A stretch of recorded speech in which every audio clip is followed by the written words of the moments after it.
우리가 읽은 이 본문 말씀 누가복음 19장 말씀이지만 사실 여러분 오늘 본문의 내용은 누가복음 18장부터 시작이 되는 내용입니다.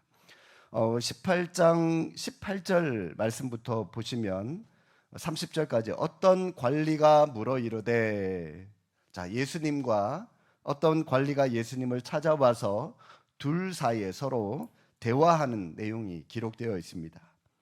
어떤 관리가 예수님을 찾아와서 질문합니다. 주님, 랍비여, 어떻게 하면 영생을 얻을 수 있습니까? 이에 예수님은 십계명을 가리키면서 이것을 지켜라 말씀을 하셨습니다. 그러자 관리가 뭐라고 말하죠? 랍비님, 제가요 이 율법의 말씀, 이 십계명은 어려서부터 제가 다 지켜온 것들입니다. 아주 자신만만하게 대답을 했습니다. 그래서 예수님께서 그의 대답을 들으시고 하시는 말씀이, 아직도 너에게 한 가지 부족한 것이 있으니, 자, 그것은 바로 내게 있는 전 재산을 팔아서 가난한 사람들에게 나누어 줘라. 이에 성경은 그 사람이 큰 부자이므로 이 말씀을 듣고 심히 근심하더라라고 기록하고 있습니다. 예수님의 이 말씀을 들은 관리가 그 후로 어떤 행동을 했는지, 어떻게 살아갔는지 성경은 구체적으로 말씀하고 있지 않습니다. 다만 예수님은 근심하며 돌아가는 그 부자 관리의 뒷모습을 보시면서 이런 말씀을 하셨는데, 자, 18장 누가복음 18장 24절 25절 말씀 우리 함께 한번 읽어보실까요? 24절 25절입니다.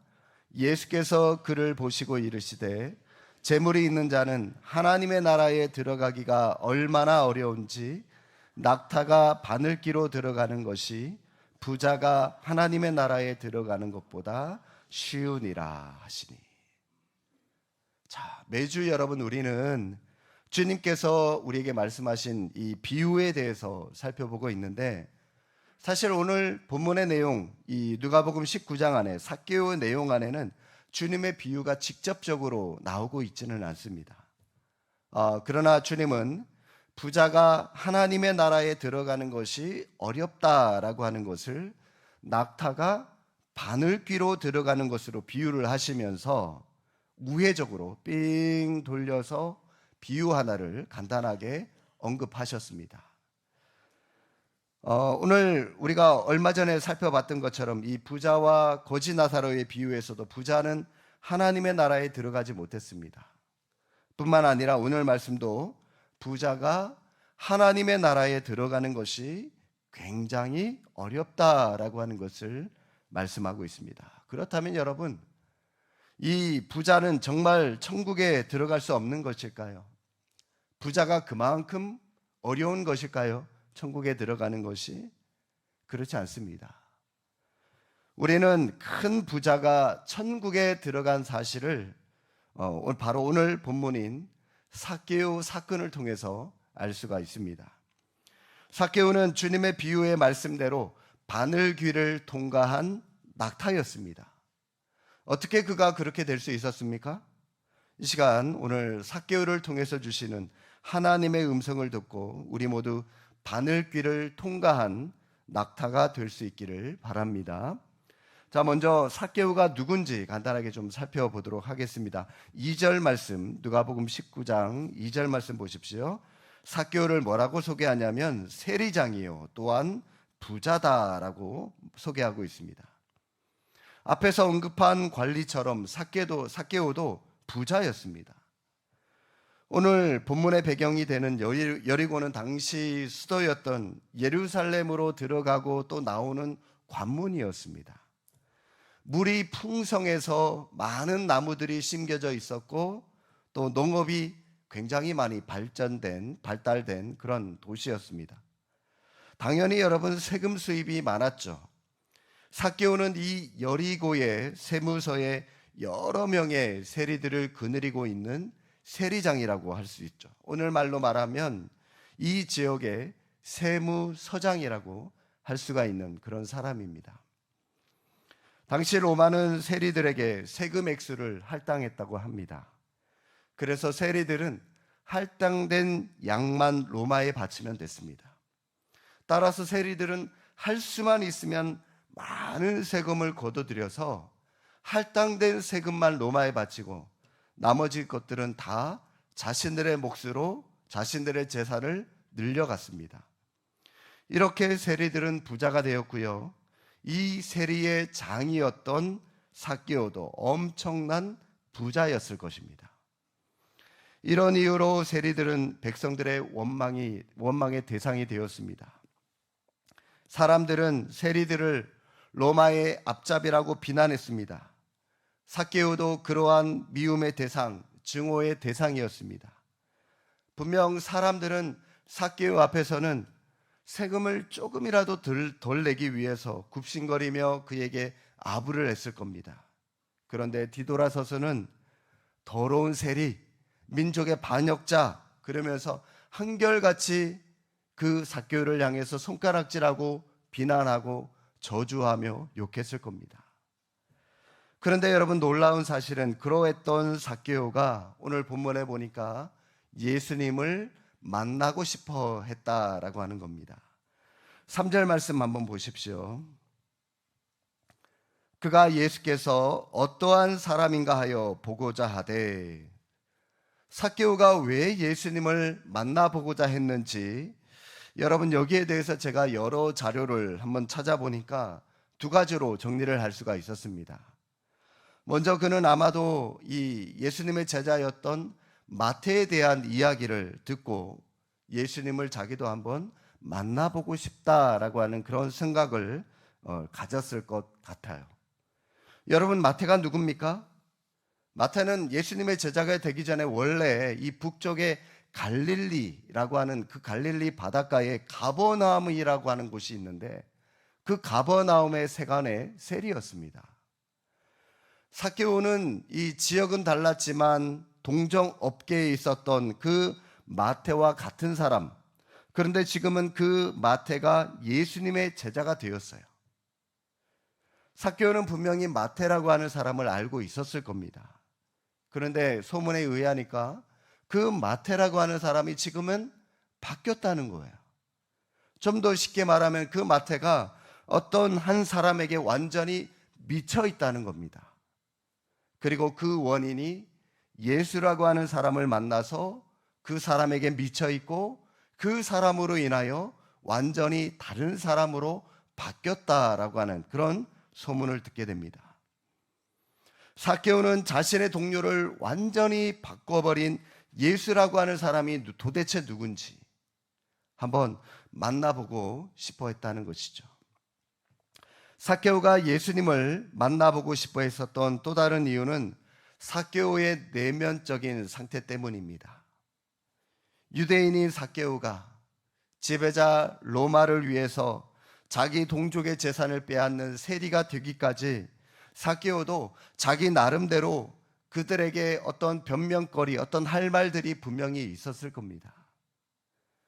자기 동족의 재산을 뺏는 세리가 된 것, 그의 환경상 어쩔 수 없는 선택이었다고 말하고 싶었을 수도 있었을 겁니다. 사실 여러분, 어느 누가 민족의 반역자라고 하는 그런 소리를, 그런 질타하는 소리를 듣기를 원하고 살아가기를 원하겠습니까? 그도 유대인이었기 때문에 세관에서 처음 일을 시작할 때 남 모르는 고민 분명히 있었을 것입니다. 그러나 세상이 그를 외면하고 손가락질을 했습니다. 세상이 그를 외면하자 삭개오도 세상을 외면하는 쪽을 선택하게 된 것입니다.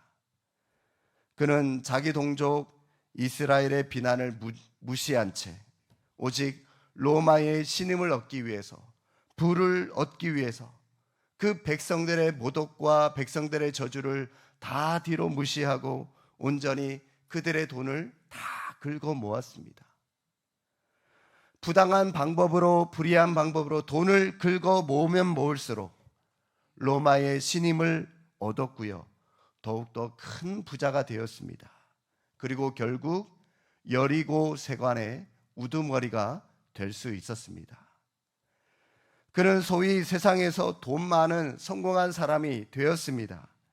그는 이제 로마가 무너지지 않는 한, 또 돈이 그 위력을 잃어버리지 않는 한, 그의 삶은 전혀 흔들림이 없는 탄탄대로의 길을 걸어갈 수 있게 되었습니다. 그런데 여러분, 그의 이러한 외적인 출세에도 불구하고 삭개오의 삶은 갈수록 더욱더 흔들렸고 더욱더 불안했습니다. 도무지 세상 살맛이 나지 않고 부자가 될수록 오히려 더 외로웠습니다. 많은 돈을 가졌지만 뭔가 또 다른 갈망, 갈증이 그의 내면 안에 있었습니다. 그의 삶은 항상 뭔가가 부족했고 만족이 없었습니다. 사람들의 증오와 미움으로 인해서 그의 삶은 더욱더 피곤해져 갔고 피폐해져 가기만 했었습니다.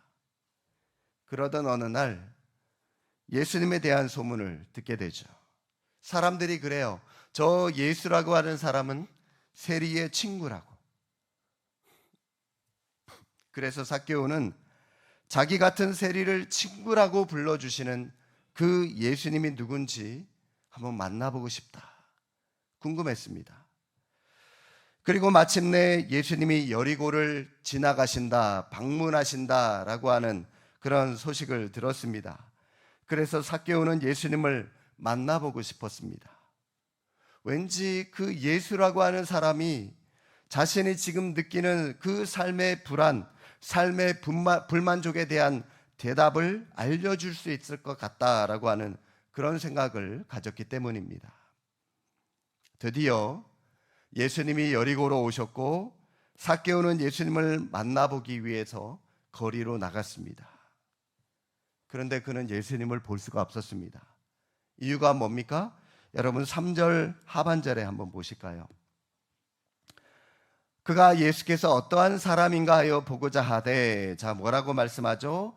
키가 작고 사람이 많았다라고 말씀합니다. 자, 여러분, 키가 작다라고 하는 신체적인 결함이 있었고요, 사람이 많았다라고 하는 환경적인 결함 때문에 예수님을 볼 수가 없었다라고 성경은 기록하고 있습니다. 자칫 잘못하면 이 두 가지의 결함 때문에 예수님을 만나볼 수가 없게 되었습니다. 그래서 삭개오가 한번 생각을 해낸 것이 있는데 달려갔어요. 예수님보다 훨씬 앞에 있는 나뭇가지로 달려가서 그 나무 위로 올라가기로 결정을 하게 되었습니다. 학자들은 당시 이스라엘 그 사람들, 유대인들의 평균 키가 약 150에서 160cm 정도라고 그렇게 추정을 합니다. 여러분, 그 시대의 보통의 키를 우리가 추정을 한다면, 생각을 한다면 학자들은 이 삭개오의 키를 약 140cm 이하로 또 학자들은 그렇게 추정을 하고 있습니다. 굉장히 작은 키죠. 그래서 그의 작은 키 때문에 예수님을 볼 수가 없었던 겁니다. 그런데 여러분, 키가 작든지 키가 크든지 그에게는 손이 있고 다리가 있어요. 그는 그 손과 다리를 이용해서 돌 무화과 나무 위로 기어 올라갔습니다. 그리고 드디어 물 위에 둘러싸여서 걷고 계시는 예수님을 볼 수가 있었습니다. 성도 여러분, 2000년 전에 이 여리고 거리의 모습을 한번 상상을 해보시기 바랍니다. 돈이 많았던 부자, 그러나 세상으로부터 다 거절당했던 한 사람, 키가 아주 작은 고위 고급 이 공직자라고 할 수 있는 그 어른이 돌 감람나무 위로 올라갔어요. 예수님을 한번 보겠다고 올라가서 그 나무 가지 뒤에 숨어 있습니다. 어쩌면 그는 다른 사람들이 자기를 알아보지 못하기를 바랬을 수도 있어요. 얼마나 창피한 노릇입니까? 고위 공직자가 나무 위로 기어 올라갔으니 얼마나 창피합니까? 최대한 몸을 그 나뭇가지 뒤에 숨기고 있었을 겁니다. 그런데 여러분, 우리가 알아야 할 것이 있습니다. 뭡니까? 삭개오의 바로 그렇게 행동했던 그 모습이 주님이 보시기에 아름다운 모습이었다라고 하는 것입니다. 삭개오가 기대했던 대로 사람들은 그가 나무 위에 있다는 것을 알아차리지 못했습니다. 그러나 예수님은 그를 그냥 지나가지 않으셨습니다. 나무 아래에 오시더니 그 밑에 걸음을 멈추셨어요. 그리고는 예수님께서 고개를 들어 삭개오를 향하여 5절에 쳐다보시고 라고 기록되어 있습니다. 예수님께서 의도적으로 일부러 쳐다보셨다는 겁니다. 쳐다보시고 라고 하는 이 단어 안에 예수님께서 왜 여리고를 택하여 지나가셨는지를 보여주고 있습니다. 예수님은 삭개오를 만나기 위해서 그 여리고를 또 그 자리를 지나가셨다는 겁니다. 삭개오를 쳐다보시기 위해서 지나가셨다는 거예요. 그리고 그에게 이렇게 말씀하시죠. 5절 중간입니다. 삭개오야 속히 내려오라. 내가 오늘 내 집에 유하여야 하겠다. 여러분, 이 유하여야 하겠다라고 하는 이 부분을 NIV 영어 성경에 보면 I must stay, must라고 하는 단어를 썼어요. 원래 여러분 I would like stay, 내가 너희 집에 좀 머물고 싶다, 여러분 그렇게 표현해야 되는데, 그런데 여러분 must라고 해서 반드시 너희 집에 머물러야만 되겠다. 여러분 예수님의 아주 강한 의지가 돋보이는 그런 말씀이죠. 결국 예수님의 이 말씀 한마디가 삭개오의 전 인생을 바꿔버렸습니다. 이 만남이 삭개오를 다른 세상으로 인도를 했고요, 그에게 다른 세상이 있다는 것을 알게 한 그런 말씀이었습니다. 이에 6절에 삭개오는 급히 내려와 즐거워하며 예수님을 영접했다라고 말씀합니다. 예수님을 만난 삭개오 변했습니다. 그는 자신의 재산의 절반을 가난한 자들에게 나누어 주고요, 나머지 재산도 속여 빼앗은 재물이 있으면 당시의 율법대로 그 액수의 4배를 갚겠다라고 그렇게 말합니다. 결과적으로 돈을 모으는 데만 몰두했던 그 한 사람이 예수님을 만난 이후로 완전히 변했습니다. 그는 더 이상 자신의 정체성을 돈으로 규정하지 않았습니다. 그의 과거가 움켜쥐려는 열정으로 가득 찼었다면 이제는 나눠주려는 열정으로 가득 찼습니다. 그는 모아놓은 돈을 팔아서 가난한 이웃을 샀습니다. 그리고 잃어버린 자를 찾았습니다. 돈을 놔버리자 자신을 찾았을 뿐만이 아니라 주변의 사람들도 찾았어요. 여러분, 삭개오가 이렇게 하는 것 말처럼 쉬운 일이 아닙니다. 아마 이 일이 있은 후에 삭개오는 어쩌면 로마로부터 무능한 세리라고 평가를 받고 직장으로부터 쫓겨났을지도 모릅니다. 그러나 그는 전혀 아랑곳하지 않았습니다. 그는 여리고에서 가장 작은 사람이었습니다. 그런데 여러분, 지금은 여리고에서 가장 큰 사람으로 변했습니다. 외모의 키는 굉장히 작았지만 내면의 키는 아주 큰 사람으로 변했습니다. 그리고 그런 그에게 예수님이 이렇게 평가하셨습니다. 9절에 보십시오. 예수께서 이르시되 오늘 구원이 이 집에 이르렀으니 이 사람도 아브라함의 자손이미로다. 한마디로 삭개오는 바늘길을 통과한 사람이 되었다라고 예수님께서 삭개오의 삶을 평가해 주셨습니다. 여러분, 오늘 삭개오의 사건이 우리에게 주는 교훈이 무엇입니까? 오늘 간단하게 2가지를 말씀을 좀 드리겠습니다. 첫 번째는 삭개오처럼 예수님을 만나는 은혜를 우리도 입자라고 하는 것입니다. 우리도 예수님을 만나고 주님의 은혜를 덧입어야 됩니다. 그런데 여러분, 어떻게 하면 우리가 예수님을 만날 수 있겠습니까? 이것이 여러분 오늘 우리 모두의 질문이지 않습니까? 우리는 예수님을 만나는 은혜를 어떻게 해야 덧입을 수 있겠습니까? 여러분, 한 가지 분명한 사실은 예수님이 우리를 먼저 찾아와서 우리를 만나 주셔야 우리가 예수님을 만날 수 있다라고 하는 사실입니다. 삭개오는 예수님을 만나기 위해서 한 가지 노력을 했어요.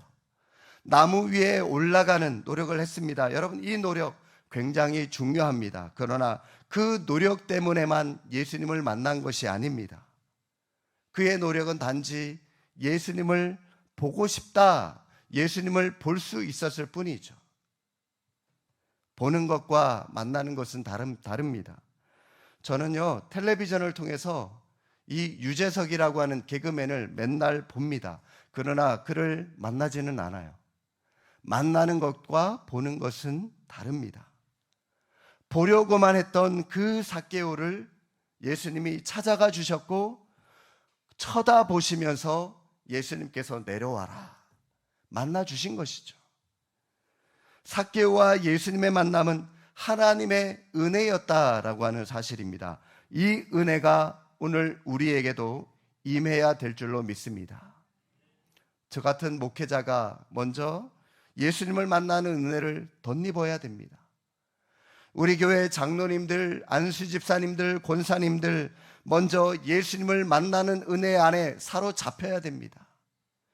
우리 교회의 중직자가, 그리고 교회를 오래 다닌 사람일수록 하나님의 은혜를 먼저 사모하셔야 됩니다. 여러분, 우리가 교회에 익숙해지고 기독교에 익숙해지는 것, 이걸 원하는 것이 아니라 주님과의 만남에 익숙해지셔야 되는 겁니다. 그래야 여러분이 살고 우리 교회가 살아날 수 있기 때문입니다. 주님을 날마다 매 순간 만나는 저와 여러분의 삶의 여정이 될 수 있기를 주님의 이름으로 축복합니다. 두 번째 말씀은 예수님을 정말로 만나게 되면 사람이 변하게 된다는 것이죠. 인격적인 예수님을 만나면 우리 인간은 분명히 변화될 수밖에 없습니다. 예수님을 만나는 경험은 사람에 따라서 다 달라요. 어떤 사람은 주님이 갑자기 생각지도 않았는데 찾아와서 주님을 만난 사람도 있을 것이고, 또 어떤 사람은 죽음이라든지 또 육신의 질병과 같은 절망스러운 환경을 통해서도 주님을 만나는 사람들도 있을 겁니다. 또 어떤 사람은 아무런 획기적인 사건 없이 점진적으로 조금씩 예수님께서 그 사람의 마음을 점령하는 그런 만남도 있을 겁니다. 아마 이 대부분의 이 모태신앙을 가진 분들이 이 마지막 후자의 부분에 많이 속할 텐데, 그런데 여러분, 어떠한 만남이든 중요한 것은 주님과의 만남은 다 모두에게 은혜고 모두에게 간증이라고 하는 사실입니다. 여러분에게 이러한 주님을 만난 간증들이 있으신가요? 주님을 만난 그 은혜의 순간들이 있으십니까? 여러분, 그게 없다, 뭘 의미합니까? 아직까지 우리 예수님을, 인격적인 예수님을 만나보지 못했다라고 하는 그런 뜻이고요. 그런 분들은 예수 믿는 재미를 모르고 그냥 신앙생활, 그냥 형식적으로만 신앙생활 하는 겁니다. 어떠한 방법으로 예수님을 만나든지 그분을 만난 사람들은 삶이 변화된다라고 하는 공통점이 분명히 있습니다. 우물가의 여인도 그랬고요, 사도 바울이 그랬고요, 신앙의 위대한 선배들이 예수 그리스도를 만남으로 그들의 삶이 다 바뀌었습니다. 오늘 본문의 이 삭개오도 그 중에 한 명이죠. 예수님을 만나면 바뀌게 되어 있습니다. 삶의 목표가 바뀌게 됩니다. 움켜쥐려는 것에서 놓는 것으로 바뀝니다. 옛 습관과 옛 생활에서 벗어나게 됩니다. 유혹의 욕심을 따라 썩어져가는 옛 사람을 벗어버리게 됩니다. 이런 변화는 엄청난 혁명과 같은 변화예요. 이 변화가 있는 사람이 바로 바늘귀를 통과한 사람이라고 할 수가 있는 것입니다. 여러분, 우리가 예수님에 대해서 안다고 예수님을 만났다고 할 수 없습니다. 교회를 30년, 40년 오랫동안 다녔다고 해서 예수님을 만났다고도 할 수 없습니다. 수많은 사람들이 겉으로는 예수님을 만나죠. 그런데 보는 것을 가지고 우리는 만났다고 착각하는 사람들이 많이 있습니다. 그들은 삭개오가 예수님을 만났던 그 돌감람 나무를 경험하지 못했습니다. 사마리아 여인이 예수님을 만났던 그 우물가의 역사를 경험하지 못했습니다. 모세가 하나님을 만났던 그 시내산을 경험하지 못했습니다. 베드로가 부활하신 예수님이 나타나셔서 내 양을 먹이라고 말씀하셨던 그 갈릴리 바닷가에서의 아침 조찬을 경험하지 못한 채 신앙생활을 형식적으로 하며 살아가는 여러분, 우리 성도들이 얼마나 많이 있습니까? 그렇게 수십 년을 신앙생활하면서 그래도 기독교가 뭔지, 교회가 뭔지 지식은 있어요. 그리고 종종 예배를 통해서 은혜도 받아요. 깨닫기도 합니다. 종종 결단도 합니다. 그러나 오래가지 못하고 궁극적으로 예수님을 믿는 진짜 맛도 느끼지 못하고 성령의 능력도 경험하지 못하고 기쁨도 없고 구원에 대한 뜨거운 감격도 없이 단지 형식적으로만 교회를 다니고 있지는 않은지 여러분 자신의 믿음의 모습을 한번 점검해 보시기 바랍니다. 신방을 하거나 상담을 하면서 변하지 않는 자기 자신을 탓하는 그런 성도님들을 많이 볼 수가 있습니다. 여러분, 왜 여러분 자신이 변하지 않는다고 생각하십니까? 이유가 뭘까요? 내가 이렇게 오랫동안 신앙생활 했는데 왜 내가 이렇게 인격자 되신 예수님을 만나지 못하고 내가 왜 이렇게 변하지 못할까? 이유가 뭘까요? 오늘 삭개오를 보십시오. 여러분이 돌감람 나무 위로 올라가지 않기 때문입니다. 성도 여러분, 오늘 여러분에게 내적인 불편함이 있습니까? 여러분에게 만족함이 없습니까? 대인관계에 문제가 있고 인생이 잘 풀리지 않습니까? 판단하기 힘든 상황에 직면해 있습니까? 삭개오와 같은 그런 어려운 형편, 남모르는 고민을 안고 살아가고 있습니까? 마음이 상했습니까? 낙타는 절대로 바늘길을 통과할 수 없다는 그런 고집 있는 자기 세계에 여러분 혹시 갇혀 있는 삶을 살아가고 있지 않습니까? 좋아요. 어떤 형편이든 어떤 상황이든 다 좋습니다. 그런 상황에 있다는 것은 역설적으로 예수님이 여러분을 만나고 싶어 한다는 징조입니다. 은혜 받을 수 있는 순간이라는 거예요. 그 순간을 깨닫는 것이 바로 여러분 지금이 바로 예수님을 만날 수 있는 기회이고 시간이라고 하는 것입니다. 그러면 여러분이 해야 할 것, 예수님을 만나기 위해서 뭘 해야 될까요? 예수님을 보기 위해서 최소한 여러분의 손과 여러분의 발을 이용해서 돌감람나무 위에 올라가려고 하는 그런 노력을 여러분들이 하셔야 됩니다. 내가 어떤 노력을 해야 예수님을 만날 수 있을까? 여러분 스스로 고민하면서 경건 생활을 하기 위해서 노력하셔야 됩니다. 교회에서 여러분의 영적인 삶을 위해서 마련한 모든 교육과 모든 훈련 프로그램 그리고 예배에 한번 충실하게 참석해 보려고 한번 애써 보십시오. 뿐만 아니라 여러분 개인적으로도 시간을 정해놓고 성경을 읽고 기도하는 그 정도의 경건 생활은 여러분의 책임입니다. 적어도 돌감람나무 위에 그 정도로 올라가는 노력은 여러분들이 하셔야 됩니다. 물론 여러분 그렇게 하고자 하는 마음을 주시는 분도 하나님이시지만 만약 여러분이 자원해서 그렇게 하지 않는다면 하나님은 우리를 사랑하시기 때문에 억지로 그 나무 위에 올라가게 하세요. 억지로 그 나무 위에 올라가게 하는 방법, 여러분 어떤 방법인지 아십니까? 고난을 통해서, 고통을 통해서라도 올라가게 하세요. 여러분들이 만약 하나님을 떠나 있는데 일이 잘 된다, 승승장구한다 라고 하는 분들이 계신다면 하나님께서 나를 버리셨구나, 그렇게 생각하시면 돼요. 반대로 여러분, 하나님을 떠나 살았는데 그 결과에 맞게 내게 고통이 있고 고난이 와요. 하나님께로 돌아오기를 원하신다는 사인입니다. 왜요?